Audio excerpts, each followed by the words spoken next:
कैसे खत्म होगा कलयुग और कैसे होगा कलयुग का अंत, और कब जन्म लेंगे भगवान विष्णु अपने कल्कि अवतार में, और क्या आप जानते हैं कि कलयुग के बाद पांचवा वो कौन सा युग आएगा?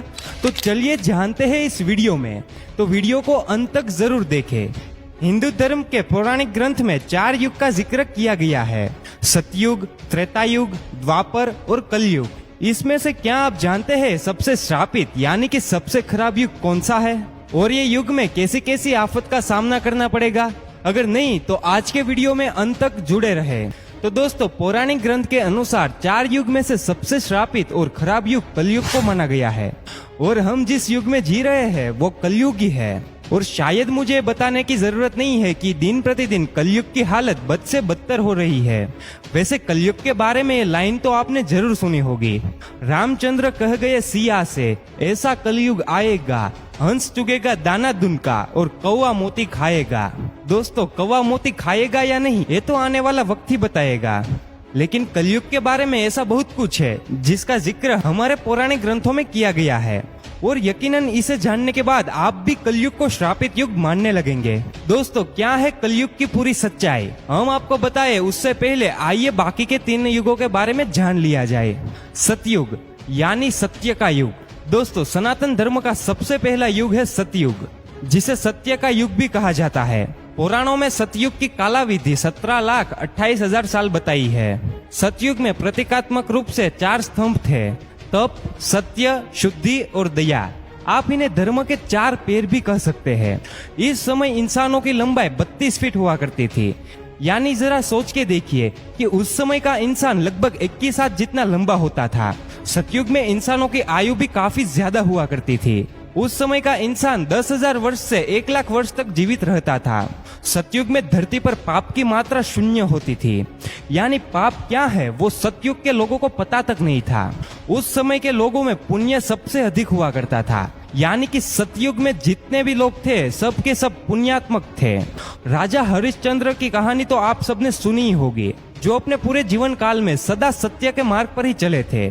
यहाँ तक कि सत्य के लिए उन्होंने अपना और अपने परिवार का बलिदान भी दे दिया था। राजा हरिश्चंद्र भी सतयुग के समय ही हुए थे। त्रेता युग या फिर रजत युग। दोस्तों, सनातन धर्म का दूसरा युग त्रेता युग को कहा जाता है। इस युग की कालावधि 12,96,000 थी। इस युग को रजत युग और बहुत से लोग सिल्वर एज के नाम से भी जानते हैं। इस युग में धर्म के सिर्फ 3 स्तंभ ही थे, सत्य, शुद्धि और दया। दरअसल धर्म का चौथा स्तंभ तप सत्य के अंत में ही घट गया था। त्रेता युग में मनुष्य की लंबाई 21 फीट होती थी, यानी कि लगभग 14 हाथ के बराबर, और आयु लगभग 10,000 वर्ष थी। त्रेता युग तक समाज वर्णों में विभक्त हो गया था। समाज में ब्राह्मण, क्षत्रिय, वैश्य और शूद्र वर्ण अस्तित्व में आ चुके थे। इस युग में लोग अपने कर्तव्य का पालन तो करते थे, लेकिन उनके अंदर लालच और ईर्ष्या की भावना ने घर कर लिया था। इसीलिए त्रेता युग में पाप की मात्रा बढ़कर 25% हो गई थी, और पुण्य की मात्रा घटकर 75% ही रह गई थी। जहां इस युग में भगवान विष्णु अपने वामन और राम अवतार में अवतरित हुए थे, तो वही इस युग में बाली और रावण जैसे महान राक्षस भी हुए।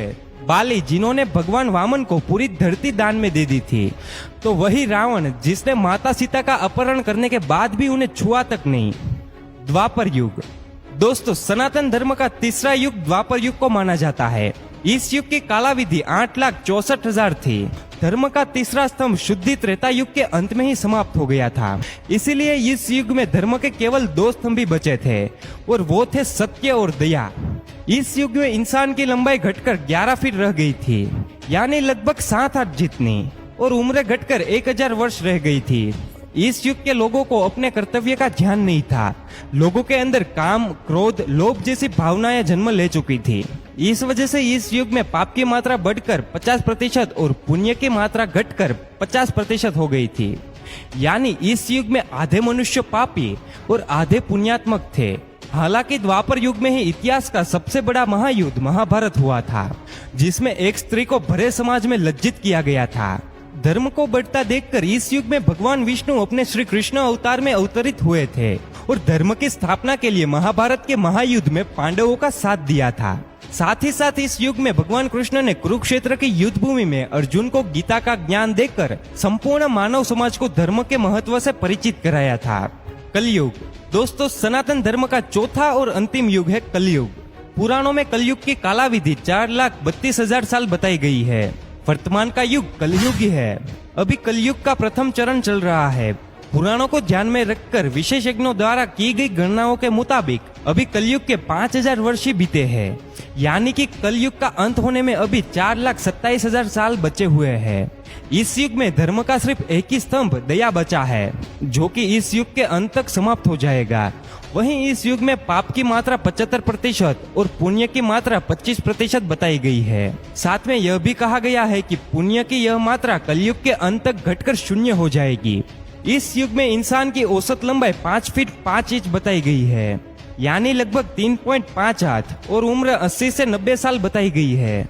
लेकिन साथ में विष्णु पुराण में यह भी बताया गया है कि जैसे जैसे कलयुग का अंत नजदीक आएगा, मनुष्य की आयु घटती जाएगी और अंत में मनुष्य की आयु घटकर मात्र 20 से 30 साल ही रह जाएगी।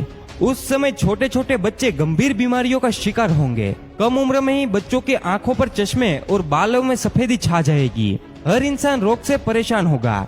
बच्चे से लेकर बूढ़े तक कलयुग में हर कोई चिंता से घिरा हुआ रहेगा। कलयुग के अंत में विवाह एक प्रकार का समझौता होगा। जिसके पास पैसा होगा, स्त्रियां उन्हें ही अपने पति के रूप में स्वीकार करेगी, और जो दहेज देगा उनके घर ही स्त्रियों का विवाह होगा। लोगों में एक दूसरे के प्रति समर्पण और सम्मान का भाव समाप्त हो जाएगा। रिश्तों का महत्व नहीं रहेगा। पति और पत्नी एक दूसरे के प्रति ईमानदार नहीं रहेंगे। विश्वास किस चिड़िया का नाम है वो तो लोग भूल ही जाएंगे।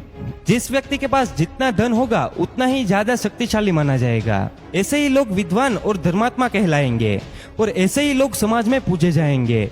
दोस्तों, वर्तमान समय में जिस तरह से धरती पर धर्म और पाप बढ़ रहा है, जिस तरह की परिस्थितियां हमारे सामने आ रही है, उस हिसाब से देखा जाए तो ये सारी बात सच होती नजर आ रही है। धर्म ग्रंथों के मुताबिक कलयुग के अंत में धरती के एक हिस्से में जहां लोग बाढ़ से तबाह हो रहे होंगे, तो वही दूसरे हिस्से में लोगों को सूखे के प्रकोप का सामना करना पड़ेगा। और जैसे जैसे कलयुग का अंत नजदीक आएगा, पृथ्वी पर मौजूद सारी नदियां सूखती चली जाएगी। और जैसा कि आप सभी देख ही रहे हैं, इस कलयुग में पद्मा और सरस्वती नदी का विलुप्त तो पहले से ही हो चुका है। अब एकमात्र सिर्फ गंगा बची है। ये भी कलयुग के अंत तक विलुप्त हो जाएगी, जिसके बाद पानी की कमी की वजह से धरती फटने लगेगी। और एक समय ऐसा भी आएगा कि जब लोग पानी की एक एक बूंद के लिए तरस कर अपने प्राण भी त्याग लेंगे। उस समय धरती पर चारों ओर सिर्फ अधर्म का बोलबाला होगा। लोगों के हृदय से दया भाव समाप्त हो गया होगा। लोग सिर्फ अपने बारे में ही सोचेंगे और खाने के एक एक दाने के लिए अपनों का खून बहाने से भी नहीं कतराएंगे। कलयुग में पाप की सीमा पार हो जाएगी। लोगों के हृदय में धर्म का स्थान अधर्म लेगा। तब धरती पर दुष्टों का संहार करने के लिए भगवान विष्णु अपने कल्कि अवतार में अवतरित होंगे। भगवान विष्णु का एक कल्कि अवतार 64 कलाओं से युक्त होगा। उस वक्त वे सफेद घोड़े पर सवार होकर संसार से पापियों का विनाश करेंगे। उनके एक हाथ में तलवार होगी तो वहीं दूसरे हाथ में तीर कमान होगा। धर्म ग्रंथों के मुताबिक जिस तरह से त्रेता युग में भगवान श्री कृष्ण के वैकुंठ लौट जाने के बाद द्वापर युग की शुरुआत हुई थी, ऐसा माना जाता है कि जब कलयुग में भगवान कल्कि पापियों का संहार करके वैकुंठ लौटेंगे, तब धरती पर भयंकर प्रलय आएगा, जीवन समाप्त हो जाएगा। तब एक बार फिर से एक नए युग की शुरुआत होगी, जो कि सतयुग होगा।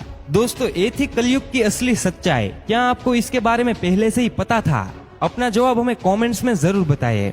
और वीडियो अच्छा लगा हो तो वीडियो को लाइक करिएगा और जितना हो सके उतना वीडियो को शेयर करिए।